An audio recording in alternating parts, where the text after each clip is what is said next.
മത്തായി എഴുതിയ സുവിശേഷം 4-ാം അധ്യായം അതിൻ്റെ 5 മുതൽ 7 വരെയുള്ള വാക്യങ്ങളിൽ പിശാച് യേശുവിനെ പരീക്ഷിക്കുന്ന രണ്ടാമത്തെ പരീക്ഷണം നമുക്ക് കാണുവാൻ സാധിക്കും. പിശാച് യേശുവിനെ ദൈവാലയത്തിൻ്റെ അഗ്രത്തിന്മേൽ കൊണ്ട് നിർത്തിയിട്ട്, നീ ദൈവപുത്രനെങ്കിൽ ഇവിടുന്ന് താഴോട്ട് ചാടുക എന്ന് പറഞ്ഞു. അവൻ ദൈവം നിന്നെക്കുറിച്ച് തൻ്റെ ദൂതന്മാരോട് കൽപ്പിക്കും, അവർ നിന്നെ കൈകളിൽ വഹിച്ചുകൊള്ളും എന്നുള്ള വാക്യവും പിശാച് കോട്ട് ചെയ്തു. അതിന് യേശു പറഞ്ഞ മറുപടി ഇങ്ങനെയാണ്: നിന്റെ ദൈവമായ കർത്താവിനെ പരീക്ഷിക്കരുത് എന്നും കൂടെ എഴുതിയിരിക്കുന്നു എന്ന്. ഇവിടെ താഴോട്ട് ചാടേണ്ട ആവശ്യമില്ല. കാരണം ദൈവം വേദപുസ്തകത്തിൽ പറയുന്നത് ജീവനും ഭക്തിക്കും ആവശ്യമായതെല്ലാം ദൈവം തരുമെന്നാണ്. പക്ഷേ ഇവിടെ ഈ താഴോട്ട് ചാടുന്നത് കൊണ്ട് ജീവനും ഭക്തിക്കും ആവശ്യമായിട്ടുള്ള ഒരു കാര്യം അല്ല. യേശു ദൈവമേ ഞാൻ ചാടുകയാണ്, നീ എന്നെ കാത്തുകൊള്ളണമേ എന്ന് പറഞ്ഞു കഴിഞ്ഞാൽ ദൈവത്തെ പ്രസാദിപ്പിക്കുന്ന ഒരു പ്രാർത്ഥനയല്ല അത്. യോഹന്നാൻ 8:29 അവസാന ഭാഗത്തിൽ ഇങ്ങനെ കാണുന്നു: ഞാൻ എല്ലായ്പ്പോഴും അവന് പ്രസാദമായുള്ളത് ചെയ്യുന്നത് കൊണ്ട് അവൻ എന്നെ ഏകനായി വിട്ടിട്ടില്ല.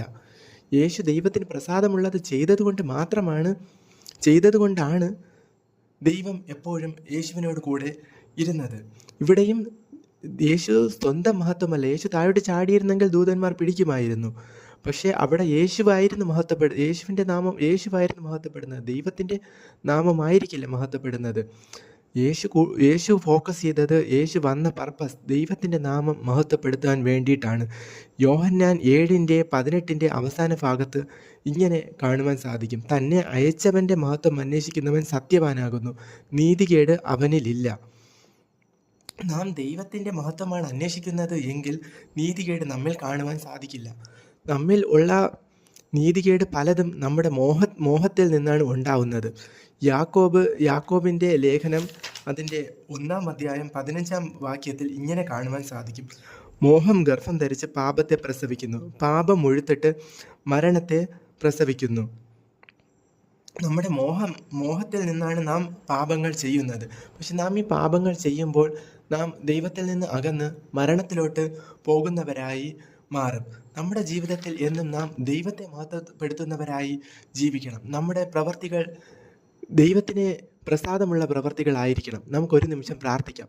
സ്നേഹമുള്ള ദൈവമേ, യേശുപ്പാ സ്തോത്രം, ഹാലേലൂയ ഹാലേലൂയ, യേശുപ്പാ സ്തോത്രം, ഹാലേലൂയ യേശുപ്പാ.